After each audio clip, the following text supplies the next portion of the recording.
I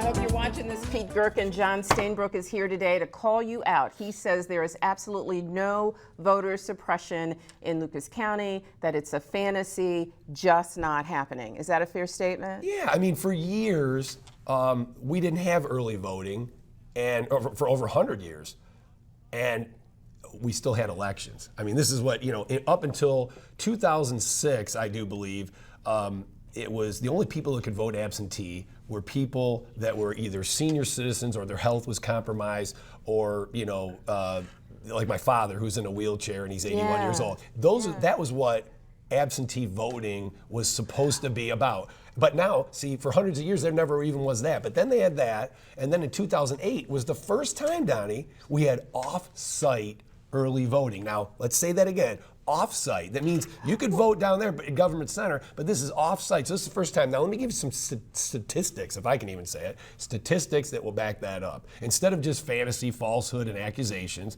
in 2004 versus 2008, two presidential election years, the number of people that voted in 2008 was 75 or around that less than it was in 2004. Okay, so 75 less people voted in 2008 versus 2004, and there was an actual off-site early vote center, and it was both presidential election years. So really, it doesn't matter. The vote, it matters how you want to vote. Well, but you know what? So I wish we had so much more time to talk about this, because call the Pete and I back together. We'll come back. Maybe I'll do that. But the presumption here is that the playing field is level, and it's really not level. And it doesn't help this discussion when you have people like the GOP chair, Doug Priest, saying things like, I guess I actually feel that we should not contort the voting process to accommodate the urban African-American voter turnout machine.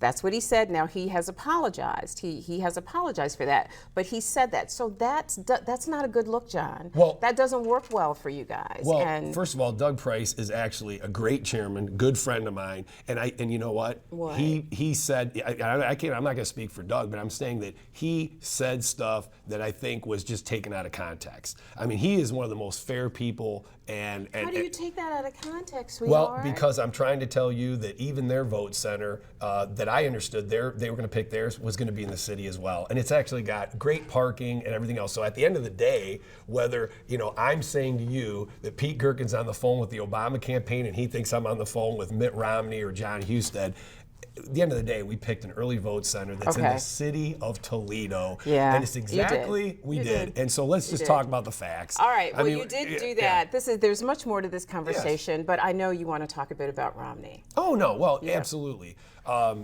what a segue. Mitt Romney is a great candidate, I would say. I worked on the McCain campaign, and we didn't have the enthusiasm with John McCain that we have with Mitt Romney and Paul Ryan. A lot of people don't know that Paul Ryan went to the University of Miami, and that's in Ohio. And so the minute he got added to the ticket, I thought, this is great. And there's all these things about Paul Ryan doing his workout. And when I went to Google Paul Ryan, the fourth thing that popped up on there, which is oddly enough, it said Paul Ryan shirtless, because he works out and he does this workout where they do it with all the congressmen there, and I couldn't believe it. I mean, but this is what I'm saying. It adds a hip, new, young dynamic to a ticket, which the Democratic Party said, oh, you don't want that guy. So it's actually good. Well, you know what? When you take a look at the fact, though, that we've got 10,000 people a day reaching the age, nationwide, 10,000 people a day, reaching the age of 65, I'm wondering if a hip, new, young dynamic is actually able to address the issues of an aging population. Well, you have to have both. That's what the whole thing is. You have to have balance. I wanted U.S. Senator Rob Portman from Ohio. We all have our selfish picks. That was the one I wanted because I love Rob Portman. Yeah. But it just, I guess in hindsight, they said, well, they were both a lot of the same. But you got, with Paul Ryan, you get somebody who's not the same. It's a younger, different dynamic, and it adds to the ticket. Well, let me ask you this, because I respect you so much, and I respect your ability to and say you too. what That's you why think. I'm here. Thank you. And I respect your ability to say what you think and not really be concerned about what people think about what you say. That's a brave person. But the thing is, Donnie, I want to speak the truth, and that's what I'm saying. And when you talk about voter suppression and keeping the vote down, That couldn't be further from the truth, and You know that's what, why. though, And that's John, I take truth, that personally. and I appreciate that, but Yeah. but conversation always has to recognize that truth is so often a matter of perception and Right. experience. Right. And if you have not experienced the difficulty of people who are trying day to day to make it work, try what my mother calls it making a way out of no way. Oh, yeah. Then it's really difficult, I think, to acknowledge that journey that other people have because you haven't experienced it, you don't know about it, and it's not that the omission is intentional. Right. It just happens. No, but see- and I think that's what the conversation is all about. When you talk about putting a voting place someplace where people who have to take the bus every day Right. can't get to, Right. their vote is suppressed. It may not be intentional, but that's the result of the action. Well, just to make sure that I knew where we were going to go on this, I looked up the word suppression. And absolutely, that is not what's happening Call here. it what you want. Right. So if it looks like a duck and it quacks like a duck, it's probably a duck. Right. So, Well, but where did, call where it did the what you duck want. land? The duck landed in the city of Toledo, downtown. So that duck really didn't, Okay. lay eggs. So All right. that's what I'm saying. So it's interesting to say that when you talk about voter suppression, you have to show examples of it. There is none. Some of the locations that were proposed by the Democrats, the Xerox building downtown. The ADA accessible area is just terrible. The seniors, you couldn't even get them into the building. And that's something I'm going to be looking out for, number one, is the senior citizens. So there are all kinds of variables that look in here. It isn't, years ago, and I would say years ago, and I don't speak with experience, like I said, I have not experienced voter suppression personally. Sure. But one of the things is that, when there was one-day voting, you heard stories about voter suppression. Yeah. That were years ago. And so now I understand if the buzzword pops up and they say, oh my God, he's trying to put the voting location in Maumee. Well, if it was suppression, it would be Sylvania. It would be somewhere out in Waterville, White House. It's just not the case. All right, let's move on for a second. Yeah, We've please. got just a couple minutes Yeah. left, and I really want to have more of this You want to talk conversation more about with Mitt you. Romney? I want to know. I do want to talk more about Mitt Romney. I want to know, especially around, because my day job is in healthcare, Okay. and so I've been paying an awful lot of attention to the Affordable Care Act and the Okay. Republican response to that, and certainly Obama's advocacy of that act. And I know that the Republican platform says that it supports health care reform, but it doesn't really define what that reform is. Okay, perfect. Now, what's interesting is usually, like when people are leading in government or elected, they usually go to the voice of the people. Wouldn't you say that's true? Yeah. Okay. In the state of Ohio, Obamacare was rejected to the tune of almost 70%.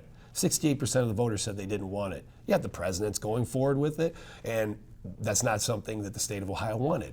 That So what's being said, Romney? Okay. Romney Care is what you're saying, or Obamacare, which is, Romney had his own, type of health care. It was there. They're saying they're not defining it. That's not true either, because Can you they help came me out. with that? They came out and they said pre-existing conditions would be okay. Mm-hmm. And now that came out.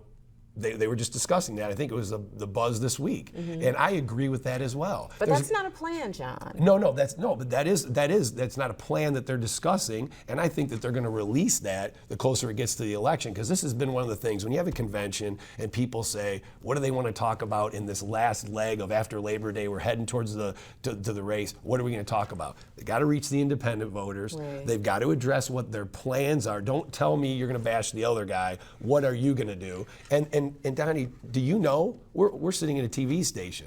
Barack Obama buys 3-to-1 negative ads against Romney than Romney buys against him. We're not going to talk about that. No, but I am talking to you because- about that. Well, but the issue has to do. Because What why I'm doesn't he asking discuss- why doesn't is. he discuss what the plans are instead of bashing another guy? Well, but Just saying. John, in fairness to, and I'm not speaking for President Obama, nor am Okay. I speaking for the Democrats, the tenets of his healthcare plan are out there. Right. They are, in fact, moving forward with implementation around the country Right. in several ways. So people are pretty clear what they like and what they don't like about Obamacare. I'm still not. Well, there's lots of stuff out there, and I'm I'll be pretty happy informed. to give you. I'm happy to give you my notes on that. There's lots of Okay. stuff out there. Right, but I'm just saying, if we're we gonna talk really about don't the have a facts, clue. talk We don't about the really have. facts. I am. No, and no, the I'm not fact talking about is- you. I'm talking about the campaign. Okay. You're saying that Mitt Romney's campaign is not talking about the facts. Neither I'm not Barack saying Obama that. is bashing I'm them. not saying that. And they're I'm buying saying- negative hey, ads come on. 3-to-1. No, you brought it up. I am. So let me Okay. let me finish. Okay. What I am saying is that Mitt Romney has not detailed